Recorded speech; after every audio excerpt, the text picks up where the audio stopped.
우리 주시는 축복의 말씀 마태복음 2장 1절에서 12절입니다. 함께 읽도록 하겠습니다. 시작. 헤로드 왕 때에 예수께서 유대 베들레헴에서 나심에 동방으로부터 박사들이 예루살렘에 이르러 말하되 유대인의 왕으로 나시니가 어디 계시냐? 우리가 동방에서 그의 별을 보고 그에게 경배하러 왔노라 하니 헤로드 왕과 온 예루살렘이 듣고 소동한지라. 왕이 모든 대제사장과 백성의 서기관들을 모아 그리스도가 어디서 나겠느냐 물으니 이르되 유대 베들레헴 이온이 이는 선지자로 이렇게 기록된 바 또 유대 땅 베들레헴아 너는 유대의 고을 중에서 가장 작지 아니하도다.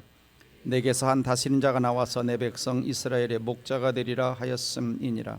이 헤롯이 가만히 박사들을 불러 별이 나타난 때를 자세히 묻고 베들레헴으로 보내며 이르되 가서 아기에 대하여 자세히 알아보고 찾거든 내게 고하여 나도 가서 그에게 경배하게 하라.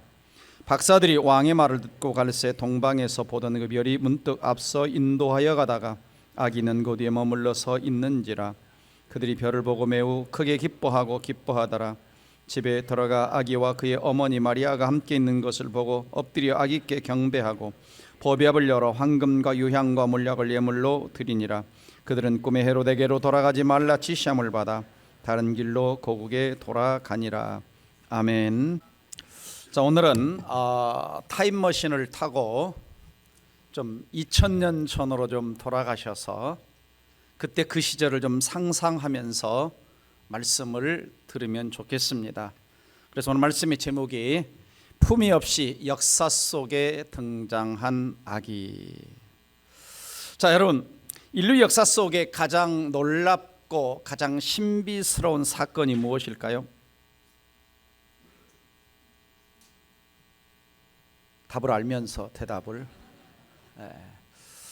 자, 가장 놀랍고 신비로운 사건은 하나님이신 예수님이 이 역사를 뚫고 시간 안에 인간의 세상 안에 들어오셨다라고 하는 것이죠. 가장 높고 높으신 그 하나님이신 주님께서 가장 낮고 천한 인간 세상에 오신 것입니다. 그런데 어떤 모습으로 찾아오셨는가? 아기의 모습으로 오셨습니다. 어디에 오셨습니까? 마국간 말구유에 오셨습니다. 어느 나라 백성으로 오셨습니까? 바로 로마의 압제를 받는 식민지 백성 유대인으로 이 땅에 오셨습니다. 자, 우리는 이러한 것들이 인간의 머리로는 잘 이해가 되지 않습니다. 그래서 제가 뭐라고 그랬냐면 신비로운 사건이다. 왜 이해가 되지 않느냐? 자, 하나님이십니다. 그분은 놀라운 창조주죠. 지난주 배웠던 것처럼 영원하신 분입니다. 엄청난 능력을 가지신 분이 이 땅에 오신다 그러면 어떤 모습으로 좀 와야 될 것 같습니까? 천군 천사를 좀 대동하고 그 다음에 백마를 타고 뭔가 좀 영광스러운 모습으로 오셔야 되는데 가장 초라한 모습으로 가장 품이 없는 모습으로 그것도 아주 작은 갓난 아기의 모습으로 이 역사 속에 들어오신 것입니다. 사실 예수님은 정식 부부가 아닌 아직은 참 약혼만 했지 아직 살림을 차리지 않은 부모 밑에서 태어난 아이, 어떤 면에서는 사생아라고 할 수 있는 이런 상황 속에서 태어났죠. 그분이 태어난 곳은 바로 네 발 달린 짐승들과 함께 있는 아주 냄새 나는 참 위생이라고 하는 것은 전혀 찾아볼 수 없는 그런 환경 속에 주님이 등장하신 겁니다. 아마 성경에 명확하게 다 기록되어 있지는 않지만 아마 예수님의 육신의 부모인 마리아와 요셉은 매우 가난했던 것 같습니다. 물론 가이사 아구스도가 호적을 하라고 자기 고향 가서 호적을 하라고 명령을 내렸기 때문에 바로 그들의 선조인 다윗의 고향인 베들레헴에 호적하러 이제 갔을 때 아이를 낳을 때가 다 되지 않았습니까? 그런데 아이를 낳을 장소가 없는 겁니다. 장소가 없는 거예요. 아마 좀 주머니에 두둑하고 좀 돈이 있었으면 좀 어떻게 했을까요? 어느 집에 좀 들어가서 웃돈 좀 얹어주면서 뭐 하는 거예요? 방 좀 내달라고 우리 아내가 좀 애기 낳으려고 하는데, 그럼 아마 사람들이 돈을 좀 더 얹어주면 자기 집 안방이라도 좀 내줬을 겁니다. 근데 아마 좀 가난했던 것 같아요. 그래서 아이 낳을 것도 없습니다. 아마 요즘 부모들 같으면 뭘 준비하죠? 탁탁한 산부인과 병원, 그리고 아이 딱 낳고 나면 또 어디로 가요? 산후조리원, 또 아이를 다 덮을 수 있는 베네저고리, 뭐 이런 것들을 다 준비가 되었을 텐데, 또 시대가 시대인지라 그런 환경이 되지 못한 상황 속에서 우리 주님은 태어나신 겁니다. 여러분, 이 아이가 어떤 아이입니까? 단지 사람의 아들이 아닙니다. 요셉의 단지 아들이 아니라 그분은 하나님의 독생자이십니다. 그분은 원래 사셨던 곳이 어디입니까? 원래 사셨던 곳이 하늘나라죠. 하늘나라. 그래서 우리가 상상해 보건대 요한계시록을 보면은, 요한계시록을 읽어보면 21장 22장을 읽어보면 천국이 어떤 곳입니까? 정말 아름답고 행복한 곳입니다. 그곳에는 죽음도 눈물도 고통도 마음의 상처도 없는, 그러면서도 참 길마다 바닥은 뭐예요? 정금으로 다 되어 있다고 그러죠. 막 12보석으로 되어 있다고 그러죠. 문마다 저 진주가 박혀 있다고 그러죠. 달마다 생명나무 열매가 맺힌다고 그러죠. 자, 우리 주님이 원래 사셨던 곳은 정말 아름답고 행복한 그 하늘나라였는데, 이 오신 곳은 너무 초라한 곳이에요. 너무 초라한 곳. 온갖 죄악, 온갖 더러움, 온갖 냄새 나는, 그것도 짐승이 사는 마국간, 초라한 곳에 태어나신 것이죠. 예수님은 이렇게 초라하게 품위 없이 태어나셨을 뿐만 아니라 살았던 공생애도 살펴보면 예수님은 머리 둘 곳도 없이 사셨다 그랬습니다. 얼마나 가난하셨으면 머리 둘 곳도 없이 사셨다. 어떤 사람이 와서 예수님께 묻죠. 주님 따라다니며 제자가 되고 싶습니다. 그러니까 그래, 너 정말 날 따라다니고 싶냐? 근데 나 머리 둘 곳도 없고 내가 비피할 집 한 칸도 없는데 그래도 너 나 따라다니겠느냐? 참 머리 둘 곳도 없다라고 말씀하셨죠. 참 가난하게 사셨습니다. 뿐만 아니라 예수님이 돌아가실 때 모습을 보면 정말 비참하게 돌아가시죠. 죄인 취급을 받고 온 옷을 벗김 당하고, 그 다음에 매를 두드려 맞고 침뱉음을 당하고, 정말 처절한 죄인의 모습으로 돌아가시는 것을 볼 수가 있습니다. 바로 이것이 하나님이신 예수님이 이 땅에 오신, 품위 없이 등장하셨고 참 머리 둘 것도 없이 사셨고, 돌아가실 때는 참 비참하게 온몸에 피를 흘리며 돌아가셨습니다. 반면에 예수님이 탄생하신 당시에 굉장히 권력 있는 한 존재가 있었죠. 오늘 본문에 등장하는 헤롯 대왕입니다. 헤롯 대왕. 그래서 그 당시 위대한 인물은 예수 그리스도가 아니라 헤롯이 그 당시 사람들에게 위대한 인물로 비춰졌습니다. 그는 귀족 출신으로 군대 지도자가 되었고, 그 다음에 로마 원로원에 뭘 잘했냐? 이걸 잘했어요. 사바사바 해가지고 뇌물도 갖다 줘 막 해가지고 뭘 얻냐? 유대인의 왕권을 얻어요. 유대인의 왕권을. 원래 이 헤롯이라고 하는 사람은 유대인이 아닙니다. 그때 에돔족 속의 사람인데 이걸 잘해가지고 유대인의 왕이 됩니다. 그래서 이 사람은 굉장히 야망이 큰 사람이었어요. 그래서 자기 앞에 걸림돌이 있으면 누가 되든지 처형하는 겁니다. 그래서 아내도 죽이고 장모도 죽이고 처남도 죽이고, 그 다음에 자기의 사랑하는 친아들도 몇 명을 다 처형시킵니다. 걸림돌이 되면 죽이는 거예요. 누군가가 반란을 일으켰다 그러면 그 주동자들을 붙잡아가지고 화형을 시킵니다. 산채로 화형을 시키는 아주 무자비한 왕이었죠. 그러면서도 이 헤롯은 건축에 굉장히 관심이 많아서 이 건축을 많이 했던 왕입니다. 가이사라라고 하든지 또 그 마사다 이런 이 요새라든지, 그리고 특별히 이제 지금까지 남아 있는 그 헤롯 왕의 업적 중에 하나가 뭐냐면 헤롯 성전입니다. 헤롯 성전, 예루살렘 성전이죠. 지금 위에 있는 것은 나중에 이제 다 그 예루살렘 성전이 로마가 왔을 때 주 70년에 위에는 다 불탔지만은 헤롯 성전에 뭐가 남았냐면 여러분 통곡의 벽 아시죠? 예, 그 통곡의 벽이 바로 그때 지어진 겁니다. 헤롯 왕 시대에 지어진 것이고, 그 다음에 헤롯 성전의 밑에 지하가 길이가 몇 미터냐면 400m입니다. 400m. 그래서 지금도 이제 성지순례를 가면은 그 지하는 가서 이렇게 안내를 하면서 이것이 헤롯 성전, 헤롯 시대에 지어졌던 성전터라고 하면서 쭉 그 아래 가면은 보입니다. 위에 이제 껍데기는 나중에 이제 새로 지어진 것들이죠. 지어진 것들이죠. 참 이런 사람이었습니다. 이런 사람이었어요. 자, 이렇게 이제 명성을 날리며 화려한 참 왕 생활을 하고 있을 때 어느 날 동방에서 점성가들, 이 별을 보는 박사들 세 사람이 딱 와가지고 뭐라고 묻냐? 유대인의 왕으로 태어나신 분이 어디 계십니까? 우리가 그의 별을 보고 여기까지 찾아왔습니다 라고 이야기를 합니다. 이 이야기를 듣자 이 권력에 집착을 했던 헤롯의 마음이 갑자기 뭐 합니까? 요동치기 시작을 하죠. 아니, 나 말고 또 다른 왕이 있다고, 나 말고 또 다른 유대인의 왕이 태어났다고? 그래서 오늘 본문 3절을 보면 이렇게 얘기하죠. 헤롯 왕과 온 예루살렘이 듣고 뭐 했다? 소동했다. 소동했다. 이 소동했다라는 말은 번민하다 그럽니다. 아주 굉장한 번민. 그러니까 이 왕의 마음에 이 막 기숭숭한 거야. 막. 아니, 나 말고 누가 또 왕이 있어? 나 말고 누가 있어? 어떤 자기 통치권에 대한 심각한 뭘 느꼈습니까? 위협을 느낀 거죠. 위협을 느낀 거죠. 그 전에도 좀 전에 말씀드린 것처럼 위협을 느끼고 누구든지 가로막으면 장모가 됐든 아내가 됐든 뭐 처남이 됐든 아들이 됐든 다 죽였거든요. 다 죽였어.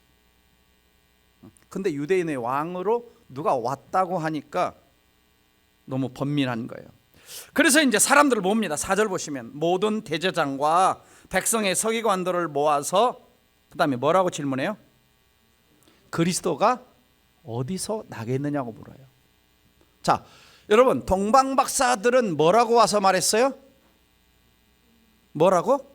유대인의 왕으로 나시니가 어디 계시냐고 그랬어요. 근데 이것을 헤롯 왕은 바꿔가지고 지금 뭐라고 얘기합니까? 그리스도가 어디서 나겠느냐.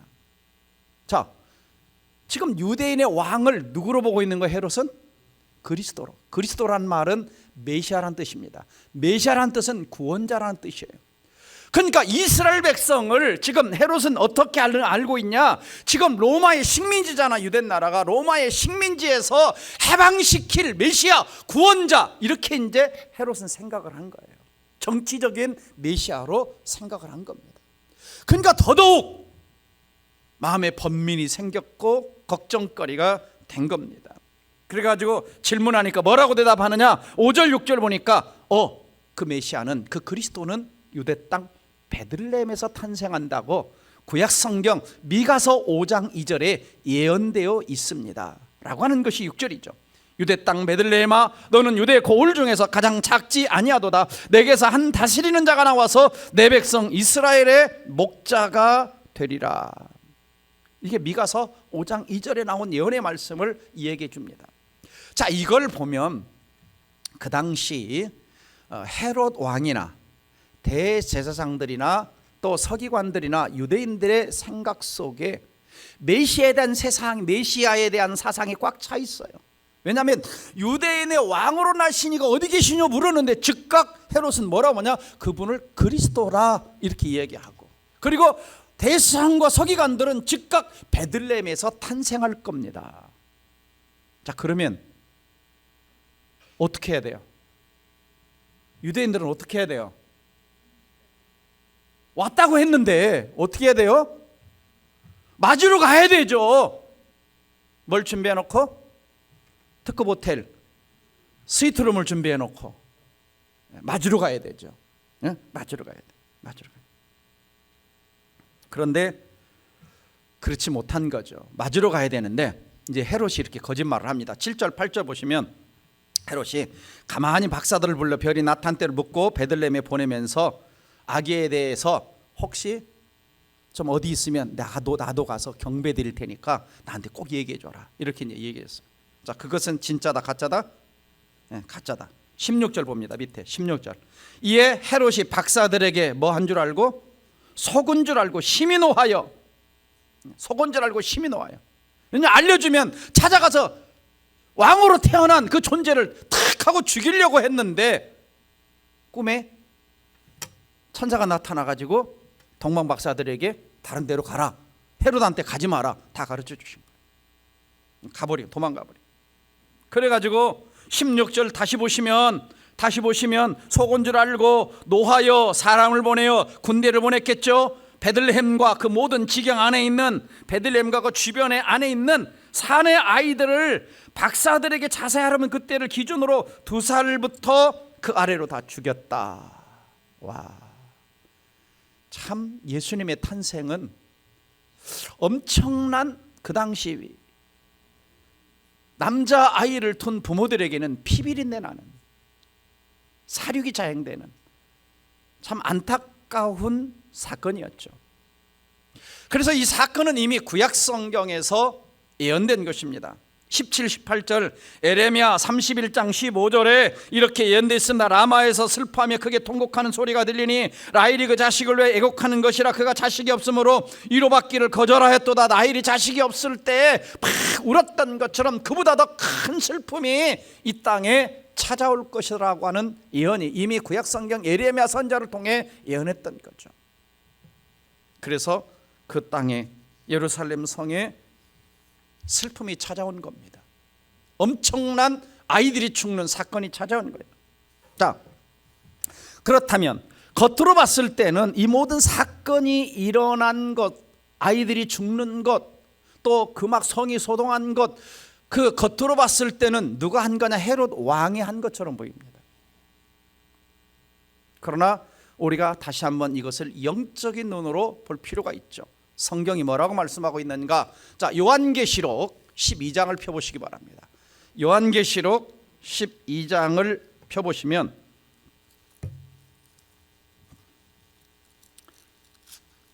자, 이 사건에 대해서 뭐라고 설명을 하고 있는가? 자, 12장 1절부터 제가 봅니다. 하늘에 큰 이적을 보이니 해를 옷 입은 한 여자가 있는데 그 발 아래는 달이 있고 그 머리에는 12별의 관을 썼더라. 그 다음 2절 같이 읽습니다.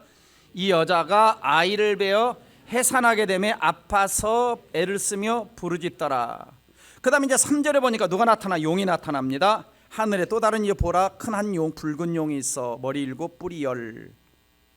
그 다음에 4절 보시면 자, 같이 읽습니다. 그 꼬리가 하늘의 별 3분의 1을 끌어다가 땅에 던지더라. 별 3분의 1을 끌어다가 땅에 던지더라. 용이 해산하려는 여자 앞에서 그가 해산하면 그 아이를 삼키고자 하더니 그 아이가 누군가? 5절 같이 읽습니다. 여자가 아들을 낳으니 이는 장차 철장으로 만국을 다스릴 남자라. 그 아이를 하나님 앞과 그 보좌 앞으로 올려가더라. 자, 여기서 그 아이가 누구냐? 메시아입니다. 메시아. 네. 그러니까 지금 이 장면은 영적으로 봤을 때 사탄이 천상세계에서 쫓겨나는 거예요. 함께 반역했던 천사의 무리들과 함께 쫓겨나는 겁니다. 그리고 이제 메시아가 태어날 때에 죽이려고 방해를 하는 거예요. 근데 누가 죽이려고 했어요? 겉으로 봐서는 헤롯이 죽이려고 했지만 실제 배후에는 누가 있다? 마귀가 있다. 사탄이 뭘 방해하려고? 구원의 역사를 방해하려고, 구속의 역사를 방해하려고. 그래서 예수님이 탄생하실 때까지 구약의 쭉 수천 년간의 역사를 보면 뭡니까? 계속해서 이스라엘 백성들을 바로는 없애려고 했고 또 구속의 역사 가운데 다윗의 족보가 끊어질 뻔한 이런 사건들이 여러 번 있었습니다.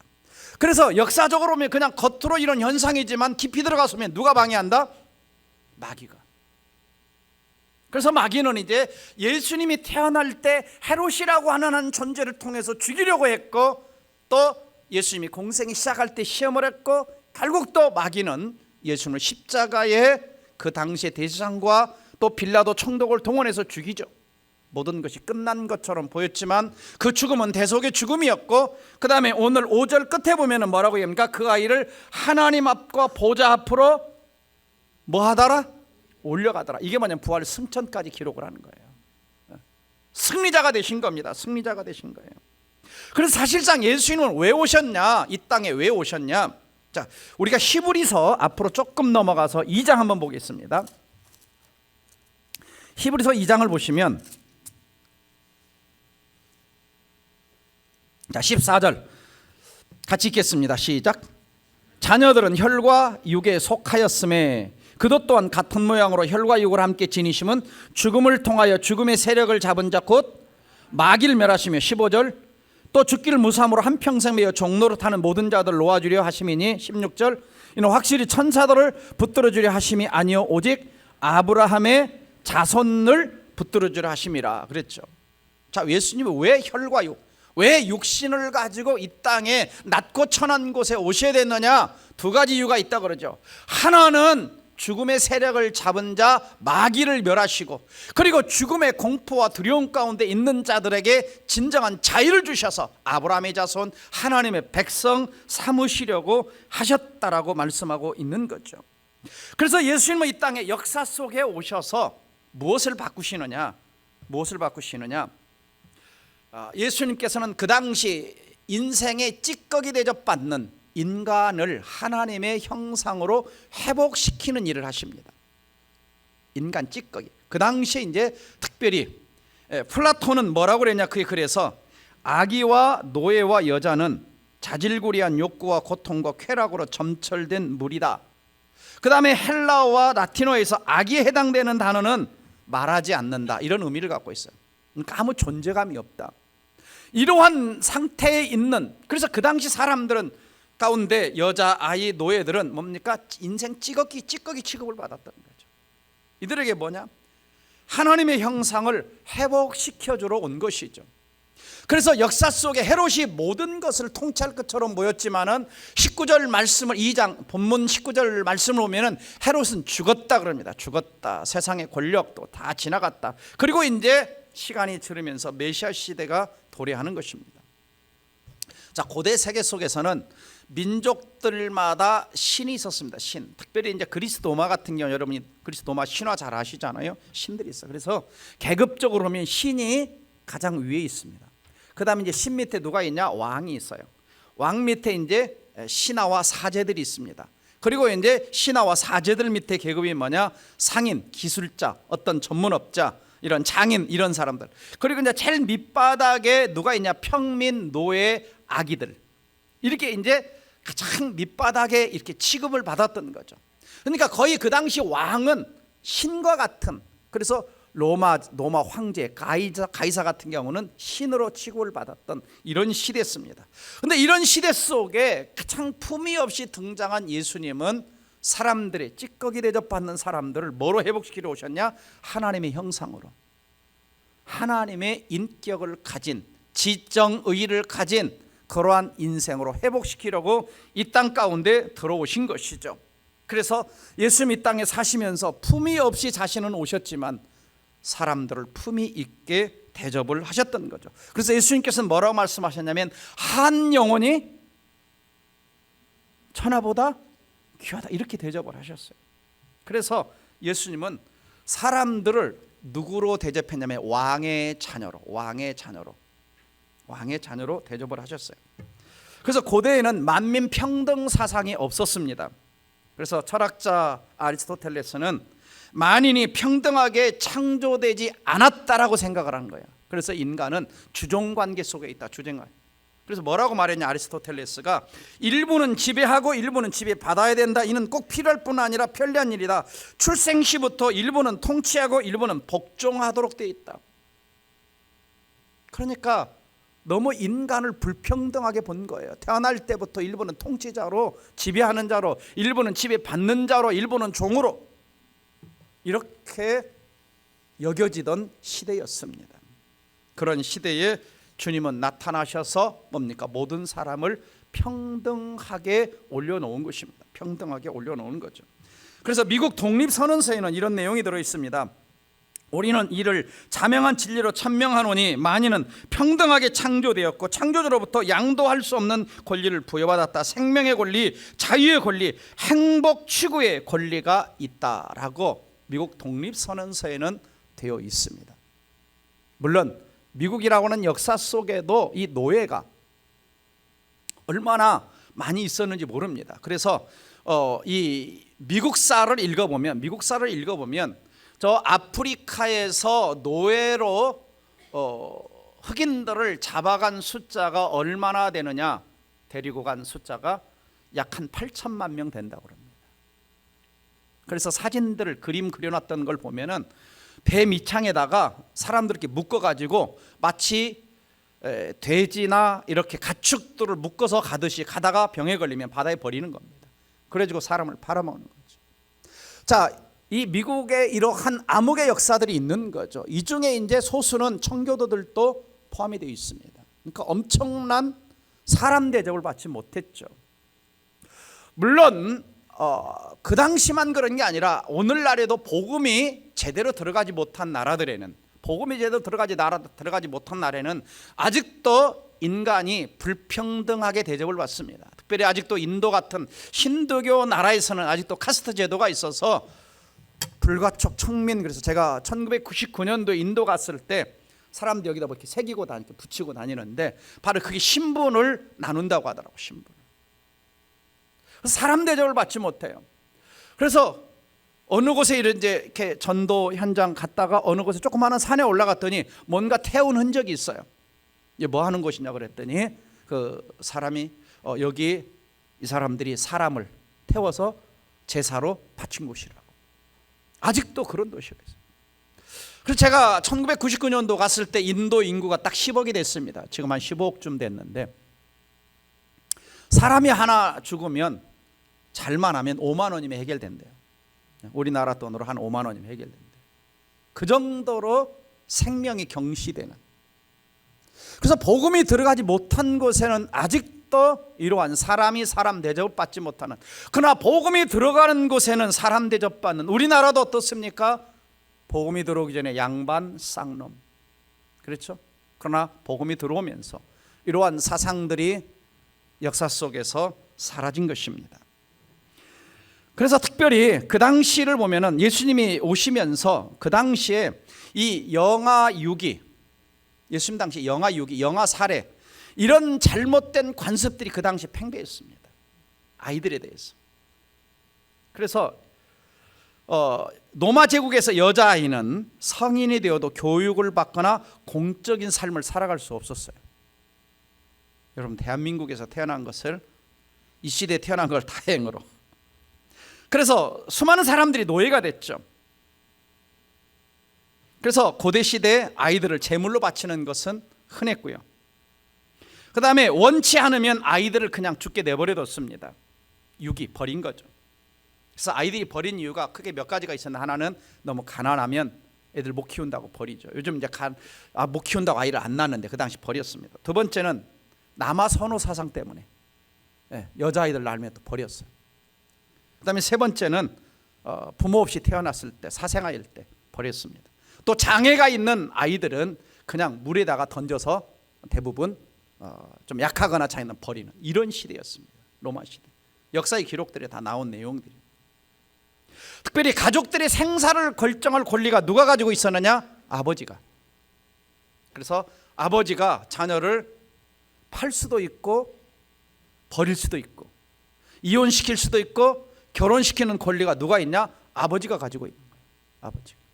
자녀의 재산을 뺏어올 권리도 누가 가지고 있냐? 아버지가. 요즘에는 아버지가 그랬다가는 난리 납니다. 난리. 시집 가라 그래도, 장가 가라 그래도 내 인생 내 거예요. 그 당시 같았으면 맞아 죽어요. 자, 이런 시대. 자, 바로 예수님은 그런 시대에 태어났던 거죠. 그러니까 예수님이 그런 시대에 태어났다면 버려졌거나 죽었을 거예요. 그런데 그런 시대에 태어나서 어느 날 제자들이 묻습니다. 예수님, 천국에서 누가 큽니까? 그러니까 예수님이 어린아이를 하나를 갖다 탁 세워놓고 천국이 이런 자의 것이니라. 누구든지 이런 어린아이 하나를 영접하면 곧 나를 영접하는 것이다. 그러니까 그 당시 사람들이 생각에 어린아이 하나를 내세워서 이 어린아이 같은 마음을 가진 사람이 천국에서 큰 자고 이런 어린아이 하나 영접하는 것이 나를 영접하는 것이라는 것은 혁명적인 생각이었던 거죠. 엄청났습니다. 한 아이를 그렇게 대접을 해드렸죠. 어느 날은 어떤 부모가 예수님이 축복 기도를 받고 싶어서 막 놓으니까 제자들이 애들은 저리 가! 그러니까 예수님이 아니다, 데리고 와라 해가지고 아예 다 손을 얹어 축복하시면서 하나님 나라가 이런 자의 것이니라 라고 말씀하셨죠. 그러니까 우리 주님은 역사 속에 오셔서 자신은 품위 없이 오셨지만 수많은 아이들, 여자들, 수많은 사람들을 하나님의 형상으로 품위 있게 대하신 것입니다. 그래서 예수님은 로마인의 친구가 된 것이 아니라 죄인과 약한 자들의 친구와 동무가 되어 주신 거죠. 그래서 그 당시 수명을 보면은 고대 로마 시대의 평균 30세 안팎입니다. 평균 30세 안팎. 그러니까 우리가 그 당시 태어났으면 이 자리에 없으실 분이 저를 비롯해서 많아요. 그리고 아이들은 거의 8살 이전에 반이 죽었다고 합니다. 위생이 안 좋았기 때문에. 그래서 그 당시에 뭐가 넘쳐났냐면 고아들이 넘쳐난 거예요. 고아들이 넘쳐났습니다. 그러다 보니까 이걸 이제 누가 맡아서 많이 했느냐? 교회가, 대성당이. 그래서 콘스탄틴 황제가 이제 개종하고 나서 이 모든 로마의 제국 통치를 기독교로 바꿨을 때 이 아이들을 아이들 버리지도 못하게 하고 유기하지 못하도록 하고 아이들을 돌볼 수 있는 이런 고아원이나 이런 것들을 많이 만든 거죠. 그 당시부터 이제 그래서 고아원이 생겨난 겁니다. 우리나라 역사의 기록에서 고아원은 왜 생겨났느냐 하면은 과거에 수녀들이 아이를 낳는데 맡길 곳이 없어서 그래서 아이들을 맡아 기르면서 이렇게 이제 우리나라는 고아원이 처음 생겨나기 시작을 했습니다.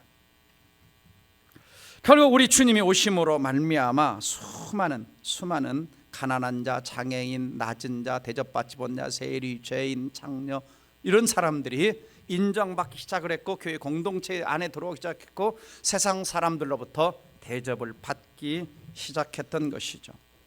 자, 그러면 예수님께서 왜 이렇게 더럽고 추하고 냄새나는 낮고 천한 말구요에 오셔야 했는가라고 하는 것은 첫 번째 한 가지 이유가 있다면 우리같이 냄새나고 죄 많고 더럽고 추한 인생을 구원하시려고, 더럽고 추한 인생을 구원하시려고. 그렇죠? 자, 에레미야 17장 9절을 보면 만물보다 심히 부패한 것은 인간의 마음이다 그랬어요. 만물보다 심히 부패한 인간의 마음이다. 그리고 로마서 3장 10절 이하를 보면은 의인은 없나니 하나도 없고 인간의 목구멍은 열린 무덤이고 또 인간의 입은 저주와 악독이 가득하고 발은 피를 흘리는데 빠르고. 자, 여러분 이 시간 좀 여러분이 여러분의 마음을 좀 쫙 하고 열어서 이렇게 보여주시기 바랍니다. 뭐가 들어있을까요? 천사가 들어있을까요? 악마가 들어있을까요? 얼굴은 우리가 메이크업을 해가지고 예쁘게 탁 와서 앉아있는데 성경은 우리를 뭐라고 진단하느냐? 이 안에 악독이 가득하다, 목구멍은 열린 무덤이다, 발은 피를 흘리는데 빠르다, 의인은 하나도 없다. 이 심령은 만물보다 심히 부패한 것이 인간의 마음이다. 그래서 바울은 자신을 죄인 중에 개수와 같다. 자, 이러한 인생을 누가 정결케 할 수가 있고 이렇게 더러워진 악독이 가득한 인간을 누가 구원할 수 있습니까? 오직 예수 그리스도만. 말구에 오신 그 예수 그리스도만이 우리 인간을 그 더러운 죄에서, 죄인된 우리를, 하나님과 원수된 우리를, 연약한 우리를 구원하러 오신 것입니다. 그래서 낮고 천한 품위 없이 태어나신 그리스도는 뭐라고 말씀하셨느냐? 내가 의인을 구하러 온 것이 아니라 죄인을 구하러 왔고, 내가 건강한 사람을 치료하러 온 것이 아니라 병든 사람을 구원하러 오셨다고 주님은 말씀하셨습니다. 그러므로 누구든지 주님께 가까이 다가갈 수 있는 소망이 있다는 걸 믿으시기를 주의 이름으로 축원합니다. 내 내면을 들여다보면 내가 죄가 많고 허물 많고 어떤 모습이라도 우리 주님은 다 받아주실 수 있습니다. 그래서 예수님이 이 구정물 이 말구유 밥통에 이렇게 다 누이신 것은 뭐냐? 내가 앞으로 너희들의 모든 수치와 부끄러움과 모든 죄악과 이런 걸 내가 다 뭐하냐? 뒤집어 쓰겠다라고 하는 의미가 담겨져 있죠. 다 뒤집어 쓰겠다. 그래서 주님은 찾아오셔서 아픈 자들 만져주셨고, 나병한 자들 만져주셨고, 병든 자들 만져주셨고, 고통 가운데 자들 다가가셨고, 그래서 이 역사를 바꾸신 겁니다. 우리 성경 한 절만 찾아볼까요? 자, 고린도후서 8장 9절 읽겠습니다.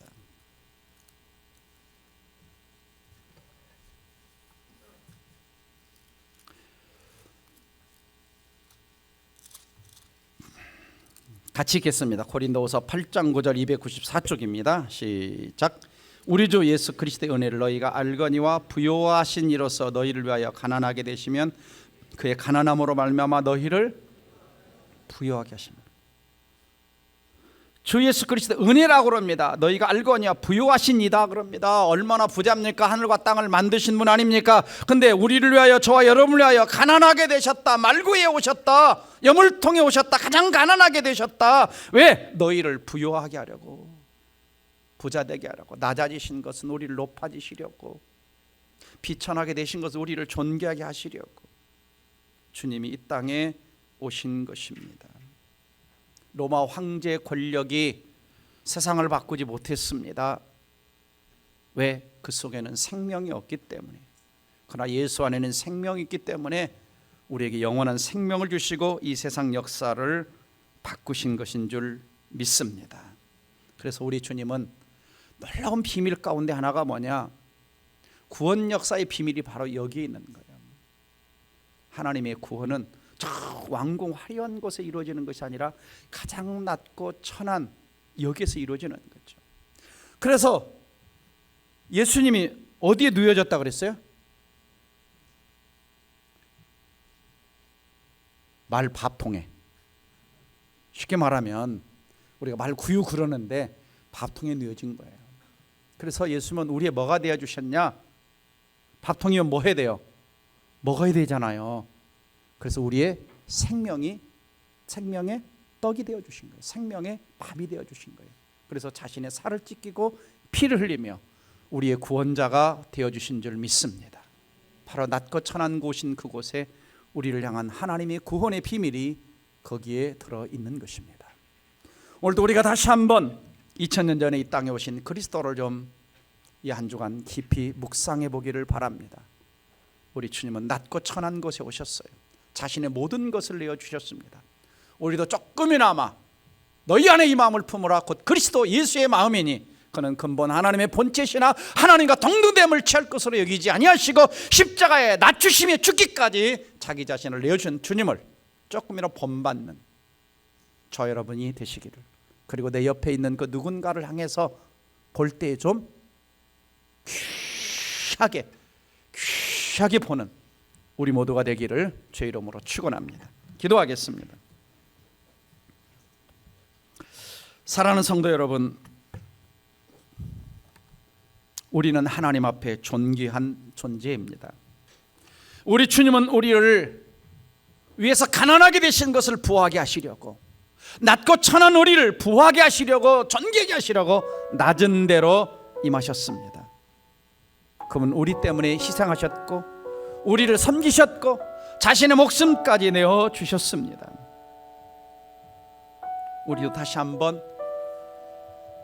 이 사순절 기간에 낮은 데로 임하신, 품위 없이 땅에 오신 주님을 깊이 묵상하면서, 죄인들의 친구가 되어준 주님을 묵상하면서, 세상의 잘못된 역사를 바꿔간 주님을 좀 묵상하면서 우리도 세상 가운데 주님처럼 빛이 되고 소금이 되고 죄인의 친구가 되어주는, 그리고 주님처럼 헌신과 희생의 삶을 통해 하나님의 살아계심 보여주는 하나님의 사람들이 되게 해달라고 말씀 붙들고 통성으로 기도하겠습니다. 다 같이 기도합니다.